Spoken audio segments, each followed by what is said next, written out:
St. Porphyrius is Gaza's oldest active church. It is also one of the oldest in the world, and the only Greek Orthodox church in Gaza. Now, parts of it are rubble.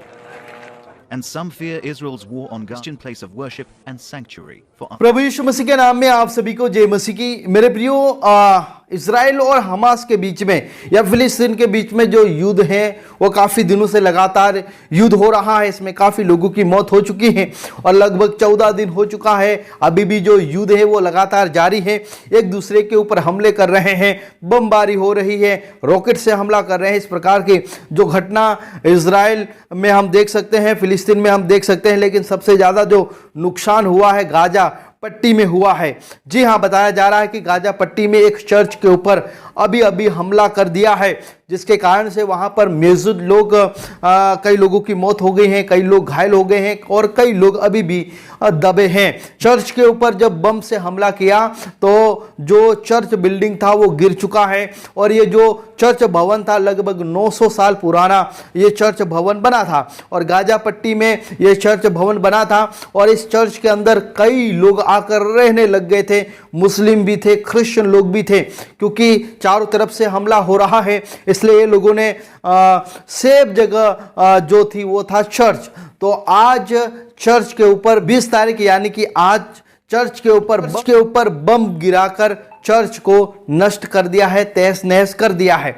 अभी जो Hamas आतंकवादी संगठन बोल रहा है कि इसके ऊपर जो हमला किया है वो इजराइल सेना ने हमला किया है, लेकिन अभी तक ये कंफर्म नहीं हुआ है कि क्या इजराइल ने उसके ऊपर हमला किया है या किसी और दूसरे ने हमला किया है, क्योंकि हम देख सकते हैं कि अभी हमास और इजराइल के बीच में युद्ध हो रहा है तो दोनों ही एक दूसरे के ऊपर आरोप लगा रहे हैं। लेकिन हमास ने बताया है, कई न्यूज़ चैनल बता रहे हैं कि इजराइल ने उस चर्च के ऊपर हमला किया है, बमबारी करके बम गिराकर उस चर्च को नष्ट कर दिया गया है। इजराइल के गाजा इलाके में हमले जारी हैं। गाजा पट्टी पर हवाई हमले किए गए हैं, जिसमें यहां पर दक्षिण वाला इलाका भी शामिल है। ये वो इलाका है जहां फिलिस्तीन के नागरिकों को शरण लेने के लिए कहा गया था। यह विस्फोट गाजा शहर में स्थित ग्रीक ऑर्थोडॉक्स चर्च में हुआ है। फिलिस्तीन समाचार एजेंसी वफा के अनुसार जिस चर्च पर हमला हुआ है वो गाजा के अल जायटोन इलाके में स्थित है और उसका जो नाम है सेंट पोर्फियस है। एजेंसी के मुताबिक ग्रीक ऑर्थोडॉक्स चर्च में मरने वालों की संख्या बढ़ गई है, जबकि दर्जन लोग घायल हो गए हैं और इस हमले में मारे गए महिलाएं और बच्चे शामिल हैं। न्यूज एजेंसी ने आगे बताया है कि मरने वालों की संख्या और भी अधिक हो सकती है, कि कई लोग गंभीर रूप से घायल हो गए हैं। एजेंसी के मुताबिक हमले में चर्च के मैनेजमेंट ऑफिस की इमारत पूरी तरह से नष्ट हो गई है, जिसमें कई फिलिस्तीन परिवारों ने शरण ली थी। इनमें ईसाई और मुस्लिम दोनों धर्म के परिवार ने शरण ली थी या उसमें शामिल थे। चर्च पर हमले को लेकर फिलिस्तीन के उग्रवादी संगठन हमास की तरफ से एक बयान जारी किया गया था। इसमें इजराइल पर बड़ा आरोप लगाया, हमास ने बड़ा आरोप लगाकर यह कहा है कि गाजा में स्थित चर्च पर इजराइल एयरफोर्स ने बम गिराया है। आगे कहा है कि इजराइल की बमबारी धार्मिक स्थानों और शरण पाए नागरिकों के खिलाफ और एक और अपराध है।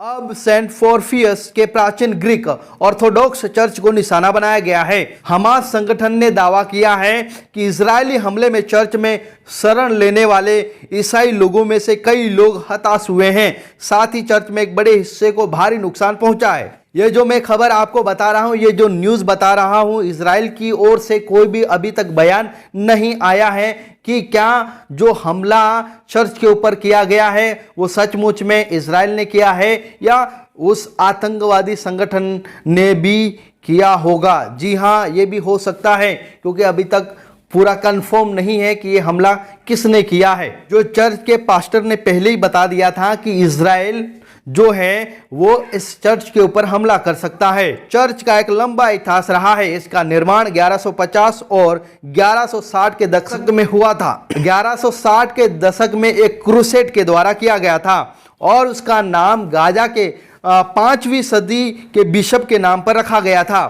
अल जजीरा की रिपोर्ट के अनुसार बताया जा रहा है कि जब इजराइल और फिलिस्तीन के बीच में जब युद्ध हो रहा था, तभी ही जो चर्च के फास्टर ने यह आकांक्षा, ये अनुमान लगाया था कि जल्दी ही इजराइल इस चर्च के ऊपर हमला कर सकता है। फास्टर का कहना है कि किसी चर्च पर किया गया कोई भी हमला धर्म पर अटैक करने के बराबर होगा, क्योंकि यह न केवल एक घृणित कार्य होगा बल्कि मानवता पर भी हमला होगा। इस प्रकार से चर्च के पास्टर ने कहा है।